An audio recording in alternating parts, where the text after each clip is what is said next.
Yo, hello, everybody. Welcome to another episode of Spring Fever. As always, it is me, XFL Jim, Can you smell what the XFL is cooking? joined by a very special guest, Jordan Whittingham Truther, aka Christian Herman. Hello. Oh, let me see. Let's get back. Ladies and gentlemen, this is the XFL. What's up, my man? Happy to be here. Happy to fill in for Eric, eTop 21 Sports, who we absolutely love. Happy to be here to discuss some UFL and some CFL changes. So there's a lot to discuss. Shout out Eric, first of all. Someone is taking him. It was his birthday this last weekend, and some special person is taking him out for a birthday dinner. Eric is not short on special persons. He has a lot of special people in his life. Oh, Eric gets play. Eric definitely gets play. He said, "I'm not even going to dress it up. I'll just say it." Yeah. No, Uncle Rico gets play. Yeah. What you mean to say is Uncle Rico gets play. Christian, I'm going to ask you. I know that you were we won't say prominent because who knows what prominent is. Back in 2020, in the Wild West days of 2020, I would say we were both very hardcore fans of the XFL. For those 5 weeks, it was special. It was like a big group of guys. It was a fun time. Would you classify yourself as a fan of the XFL in 2020? Oh, I mean, as I live and breathe, as I believe in Christ. I believe Daniel Day-Lewis is one of the best actors of all time, and the XFL 2020 is just an energy that is tough to replicate. So Eric on this show usually represents, like, I'm the hardcore spring football fanatic that's like UFL, XFL, USFL, X League, ELF, all that jazz. And Eric is kind of more the everyman that's like, he'll know some stuff, but he obviously doesn't follow as closely. And I kind of get like a perspective of the general public from him. How much of a how would you describe your fandom of spring football 2020 to now? Well, I would definitely say, and I know that you agree with me, and I think a lot of fans of the now UFL would agree, is that 2020 is a dream for a lot of people. COVID and a lot of things that happened, the shutdown. But that would be my numero uno. But this past year, pretty convincingly would fall into the 2 spot of my second favorite year watching the UFL. And so I've evolved with the game. It's definitely fun to have a community of people. It's why I love going to the movies. It's very important to find communities. And so I think that begins and ends with, what we've talked about thousands of times at this point is the marketing for the league, and specifically what The Rock has done, pros and cons. But I think it begins and ends there to reach for more people to have what their 2020 could have been was this past season, realistically, because that was a lot of fun to watch. So how close? So you've been following pretty closely for all the different spring leagues, like decently. Yes, absolutely. Ooh, good choice there. So I talked with Eric last week about the big thing last week was the relocation. So Michigan Panthers gone, Memphis Showboats gone, San Antonio Brahmas gone. We get Louisville, the Kings, we get Orlando, the Surge, and we get Columbus, the Aviators. What do we feel about the changes? Well, I mean, I'll say Orlando or the Surge or either or is one that, like, just through nostalgia, I've always been a big fan of Orlando's team. That was my favorite team at the dawn of the XFL with Vince McMahon.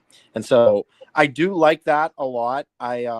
I didn't hear that about Michigan. I knew that they were considering relocating due to the costs at Ford Field and shit like that. But yeah, that It sounds good to me. I think the thing that rubbed me the most wrong was, obviously to take a team out of Birmingham, even though it's kind of like how we hate Dabo. It's like we hate They Dabo, but saved we it. love. They saved it. I know we hate Dabo, but we love Dabo, but we mostly hate him. But with Birmingham, it's like, yes, they are not our favorites, but aside from St. Louis, that atmosphere that they provide, it would be my number two in the league, and so I think that's the last thing you'd want to do. So, like, the big thing that Mike Rapoli, the new blood, the new ownership's really trying to implement. The big things I would say is smaller stadiums. He's really trying to put a focus on the MLS stadiums that they're playing in. Right. He's trying to put more in local marketing. He said he said it as much as that, and then he said something about regionality, similar to what the AAF had. People are just speculating at this point, but it'd be basically the AAF had first pick for draft for available players. So the Columbus Aviators would have first pick on everyone from Ohio, and Birmingham would have first pick on everyone from Alabama, all the Auburn players, all the Alabama players, so on and so on. He's talked about that, and he's mentioned in passing once or twice the thought of the UFL going more developmental. I mean, I think that can only help build rivalries, which I think is something that the league certainly lacks. And so if, I'm kind of indifferent on the idea of they would get first pick from Ohio, things like that. That could be a good thing for sure. I won't even begin to speculate on that, but I will say, in terms of rivalry building, I think that's a pretty easy way. I mean, I'm in Pittsburgh here. We got Penn State and Pitt, West Virginia, constant battles on the recruiting side of things. And when you're in state, you got to choose Pitt or Penn State most of the time. And so it's fun to watch. It's fun to see big brother and little brother. And, you see some of that in the league, but it would be nice to have a little bit more of a semblance of rivalry. I'm interested to see what rivalries kind of pop up now, because we've obviously you have Dallas and Houston, because shout out the Renegades going from the Arlington Renegades back to Dallas. Dude, back to their roots. We're Feels winning good. in Dallas. It feels good. I'm going to pull that out so much. This week, though, we have The Rock actually talking about the UFL, which is something I don't think's happened since, I don't know, March of this year. He hasn't said a word since the start of the season. It's funny with him. He just has, and Jim and I have talked about this 1,000 times, as I mentioned earlier, but one thing that I haven't brought up is he just does so much where even in WWE, for those who keep up with that at all, it's he's been a part of storylines where it's been oh, The Rock is going to be a staple of this storyline, and they're building up this thing, and then he just kind of disappears. He just kind of goes away. And I guess he's been on the press tour for the Josh Safdie movie, which I heard is dog shit, but I shouldn't say that because I respect Safdie. I've heard the same though.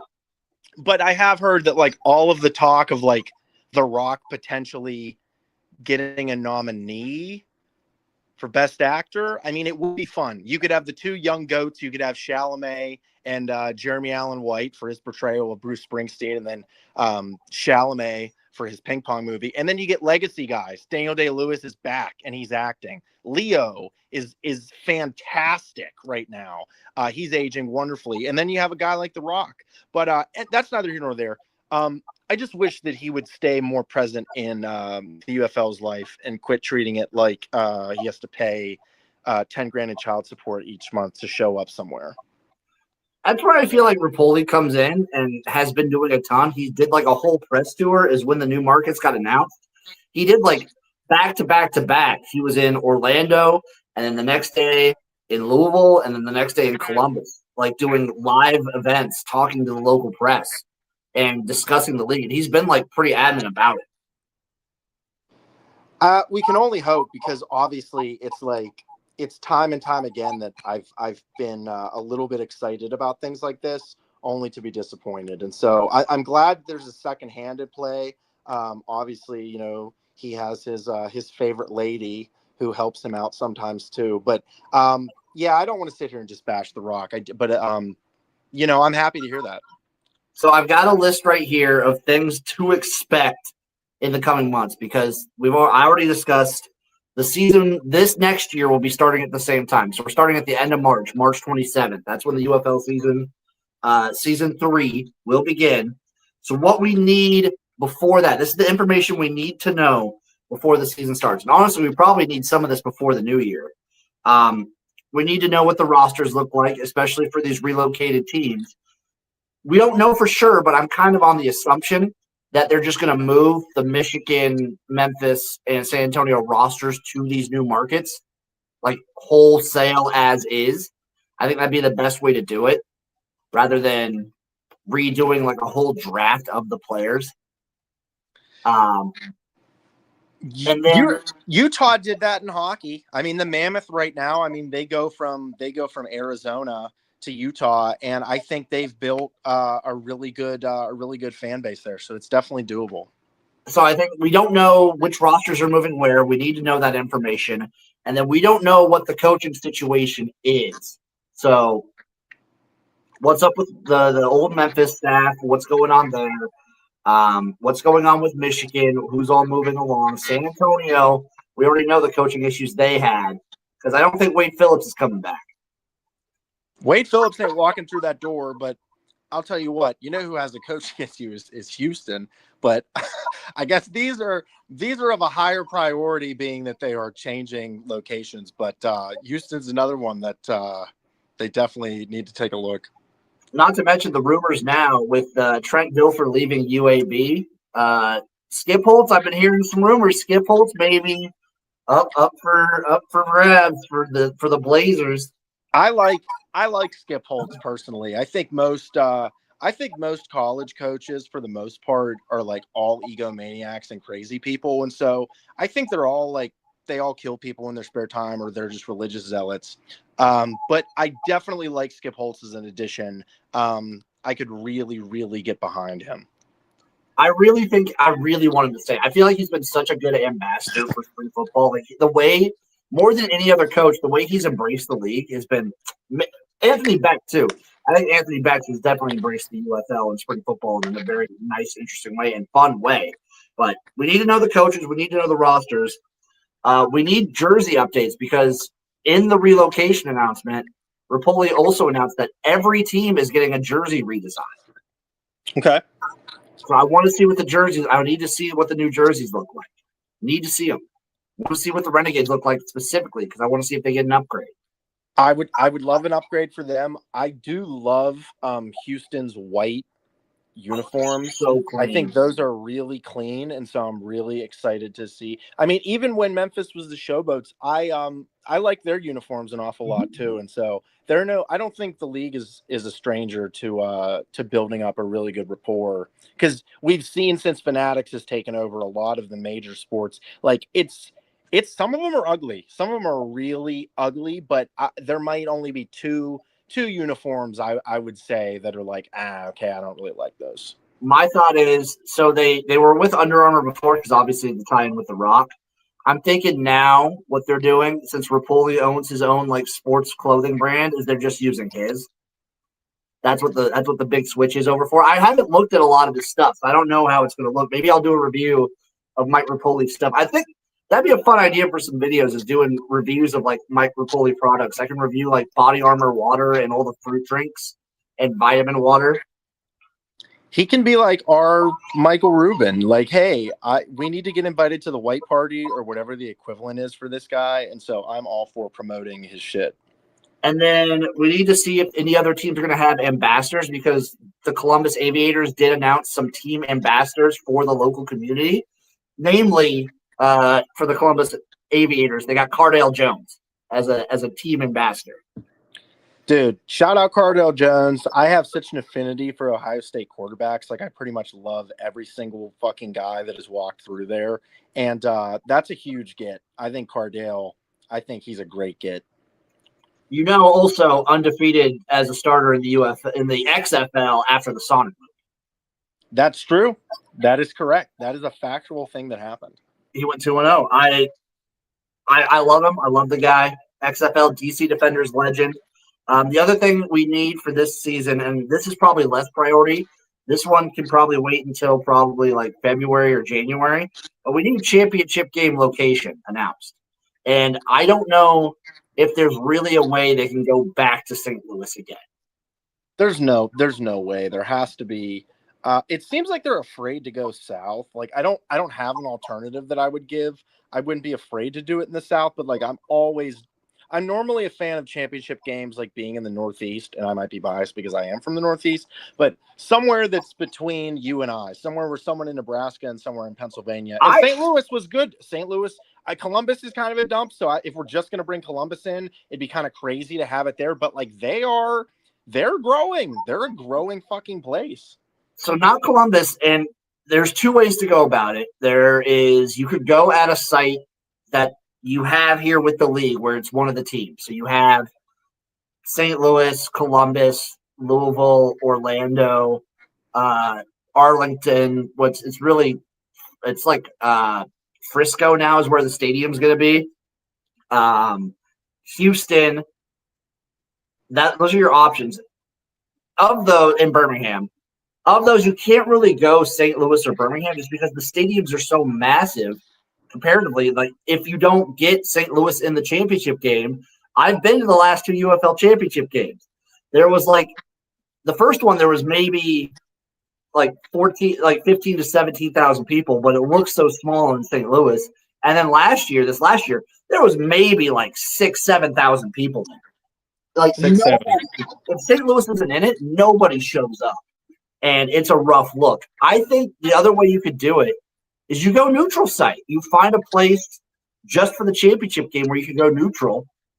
And if you do it, for me personally, the USFL did it really well.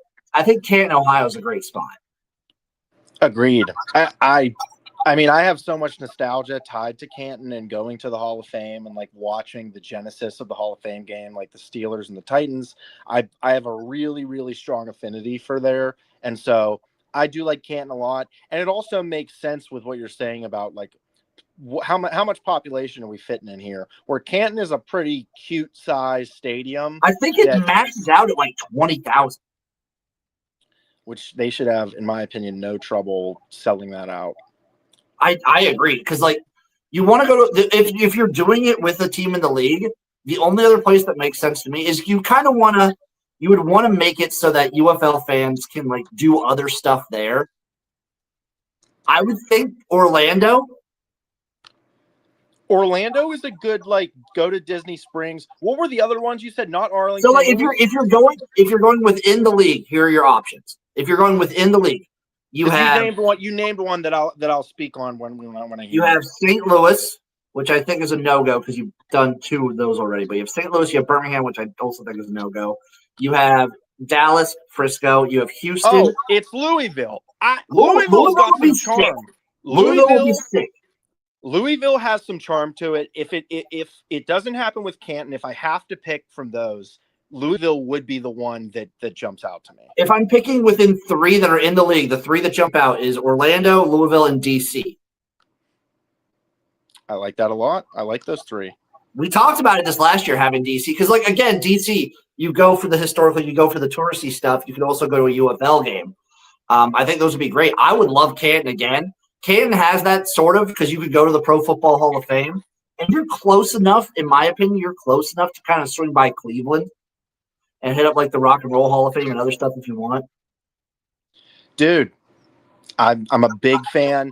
I'm a big fan of the Rock and Roll Hall of Fame. The only thing is they have a giant display up for The Wall by Pink Floyd, but they don't have nearly enough stuff about Pink Floyd there. They just have a giant display of The Wall. And so if you go there as a giant Pink Floyd fan, you will be disappointed. But Canton and Louisville, I like that a lot. Like you said, there are only so much to do.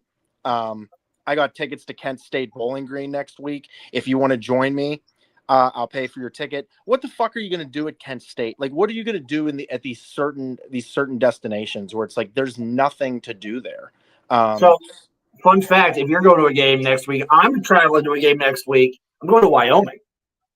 Oh, yeah, and I like Wyoming this week plus the points against the Air Force. But that is awesome, dude. I'm going next week, not this week. Next week. So I'm going to Wyoming, Colorado State. We love Wyoming and Western Michigan. I feel like those are two teams that, like, on the pod, you, myself, Eric, Chase, like, historically, we have been on a good side with them. Like, I love Wyoming. I think that's awesome. Any other UFL takes you want to fire off before we move on to the Canadian Football League? Let me take a look at my notes here briefly and see if I can say any last words. But okay, so I'm seeing early contract signings for 2026: Jared Thomas to Memphis and Tyrion Davis Price to Birmingham. I like Tyrion Davis Price a lot. With that being said, I've been bad at predicting whenever a former NFL player will do well in the league, where, like, I really liked, like, I had to change my name from it was Jordan Whittington, Truth or Now, but it was Andy Isabella. I loved Andy Isabella. I love Denzel Mims. I thought those two receivers I believed in college. And then you have Akeem Butler on the other side. It's like, dude, this is unreal. But I was wrong about those guys. But hey, I'm a big fan of Tyrion Davis Price and Birmingham. They always get good acquisitions. That's a fact. I haven't been updating a ton. If you guys want the updates on who's getting signed where, Pro Football Newsroom, James Larson's the dude. He covers that shit religiously. He's on top of it. Love that. I do. I always wait because it's like every week I'm hearing. So it's like every day a new signing happens, and it's just like, okay, I'm gonna wait till the end. I'm gonna go through all these rosters and break down who I love. You know who needs to get involved is like an OC or quarterback coach or something. We need to get Landry Jones, ambassador, Dallas Renegades ambassador Landry Jones. I could not agree more. One of my 5 favorite players in spring football history. I could not agree more. First double forward pass. I'm going to stand by that. He was the first one to do the double forward pass. Literally legendary. Literally will never be forgotten. Moving up north to the CFL, we're on week 20. We are on the second to last week of the regular season. Things are heating up. The playoff picture is becoming real. It's really just a race right now to see who will be running over to the east side between Calgary, Winnipeg, and Edmonton. The Elks still have a shot after beating Winnipeg last week. It's crazy how fun they've been. They need some stuff to happen. The Edmonton Elks need a lot to happen. But there's 2 scenarios that can play out that would be my preferred playoff picture. Number 1 is Edmonton wins out and they make it and they get in, and it's super fun because the story has been awesome for the Elks. There's more than I can even tell. Playoff picture scenario number 2. So Saskatchewan already has the West locked up. They're first in the West. They get the bye.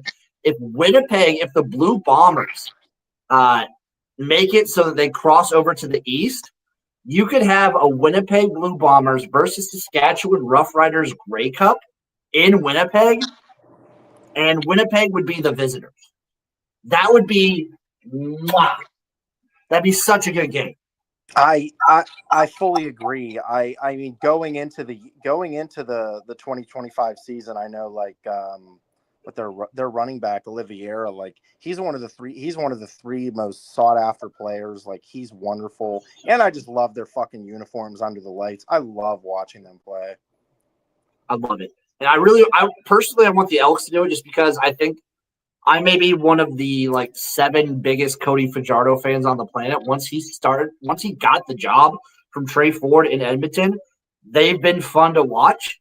And the storyline for the Elks of being 2 years ago and even last year to an extent, they were a laughingstock. Worst team in the league. Terrible. Couldn't win at all, ever. And now they're potentially, they're still a ways off.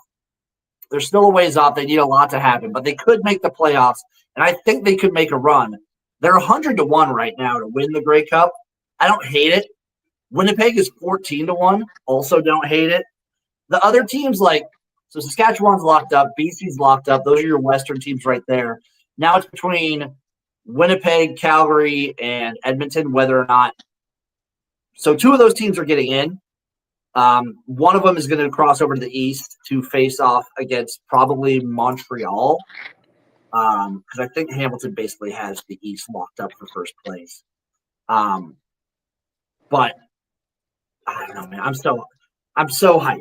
And hey, this week, you have a knack for really getting behind. I mean, you were very early to the Renegades having the best defense in the league, and like I know with Edmonton, I know like Nick Anderson is a really good linebacker. Mm-hmm. Like they have a lot of really solid pieces. Like I think across the board, like Winnipeg reminds me of like of St. Louis in the UFL, where it's like if I'm just looking on paper at like best position groups, it's like Winnipeg has like 10 of the top 30 players in the league. Like they're so good. But Edmonton at 101 for how good I think their defense can be, I don't hate that. 100%. So let's look to the games. We got 2 games Friday, 2 games Saturday. Friday, starting off, we have the Saskatchewan Roughriders at Winnipeg at the Blue Bombers. The Blue Bombers are 7-point home favorites. Total is set at 48.5 plus 260 on the money line for the Roughriders. Now, people might see this and be like, wait, Saskatchewan's number one in the league. They're number one in the West. Why are they 7-point favorites why are they 7-point dogs here? I guess the Winnipeg team who's like looked a little shaky. No, like back then they look really good now. Saskatchewan's sitting a ton of players. So Trevor Harris, starting quarterback, not playing. He's sitting. I believe a couple of their wide receivers also sitting. Wouldn't be surprised to see some other defense also sitting.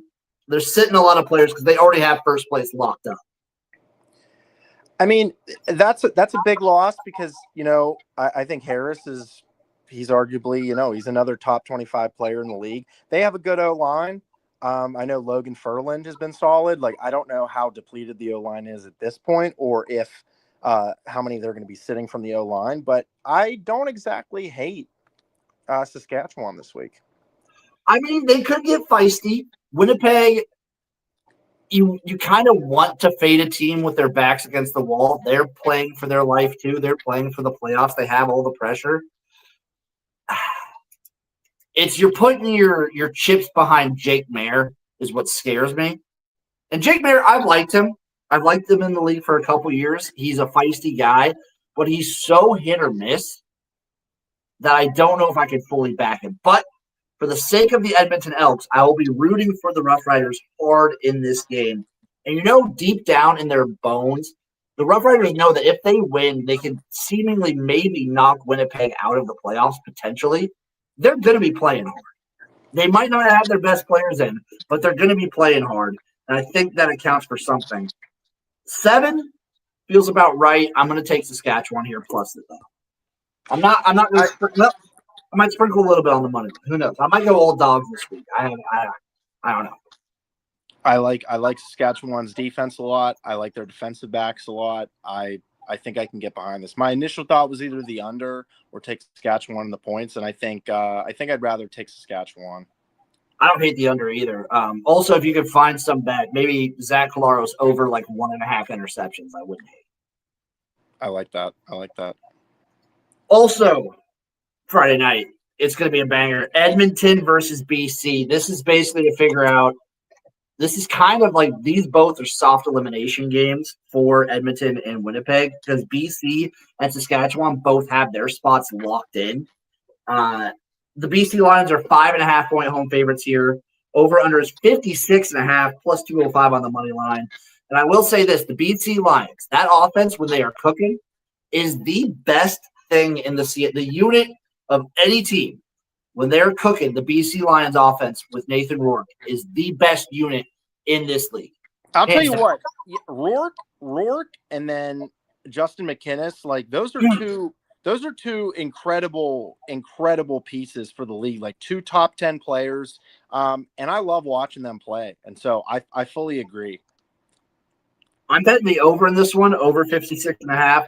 I do think BC's defense leaves a little bit to be desired. I think Cody Fajardo will have time, which is something you can't always say about this Edmonton offensive line. They're going to give him some time. And I think Edmonton keeps it close. I'm going to take him plus the 5.5. I'm going to sprinkle a little bit on that money line. We're hoping for the Edmonton we're hoping for the dream. The dream can either live or die this Friday. I'm 2-0. I'm tailing Jim on these picks.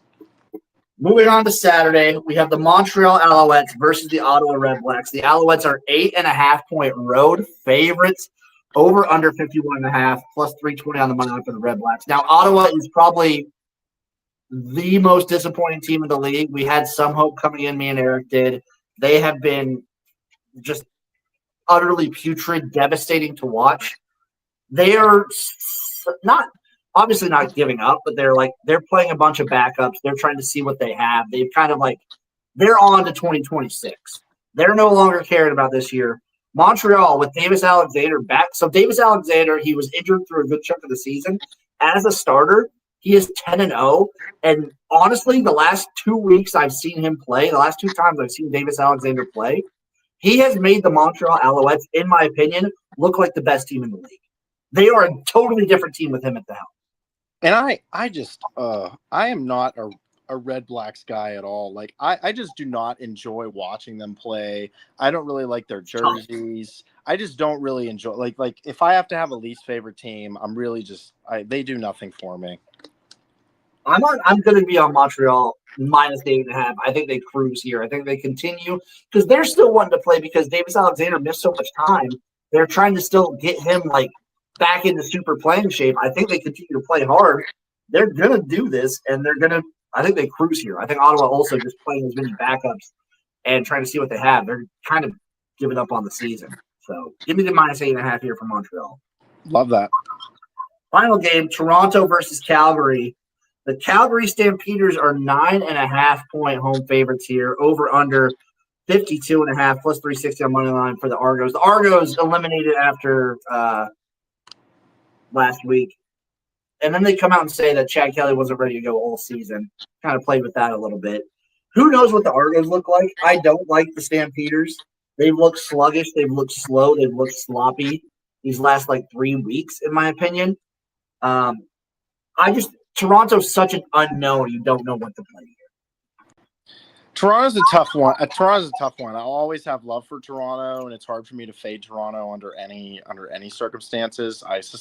I'm very famously a two-team favorite in this league between Saskatchewan and Toronto. I love them both, and so it's hard for me to fade them. But this is definitely one of those ones where it's hard to guess. If anything, maybe just bet the over for a sloppy, just offensive game where no defense is really trying that hard. I don't know. I'm probably not going to touch it. I don't recommend anyone else touch it. Maybe just bet the over for fun because, Calgary needs it, though. Calgary has all the pressure on. Maybe, you know what? Switch it. Reverse what I said. Bet the under because Calgary's playing with a ton of pressure. They still want to make the playoffs. Toronto playing free. They have nothing to play for at this point. They're just playing for fun. They're playing for each other. They're playing for that money. They're playing for the A on their shirt. And I don't know. I feel like the pressure gets to Calgary. If there's one team I don't want to make the playoff, it's the Stampeders. I think they've gone from looking like one of the top teams in the league to looking sloppy and not good. I fully agree, honestly. Any final takes on the CFL? Because I will, if I'm home, which I should be on Friday, if I'm home at a good time, these will be the Friday night games, Saskatchewan, Winnipeg, and Edmonton, BC. There should be a live stream for them if people want to tune in, twitch.tv/XFL Jim. Tune into that. It'll be a blast to watch those games back to back. Absolutely love. I should be there. Any other final thoughts on the CFL? We're coming to the end of the regular season. It's been a great one.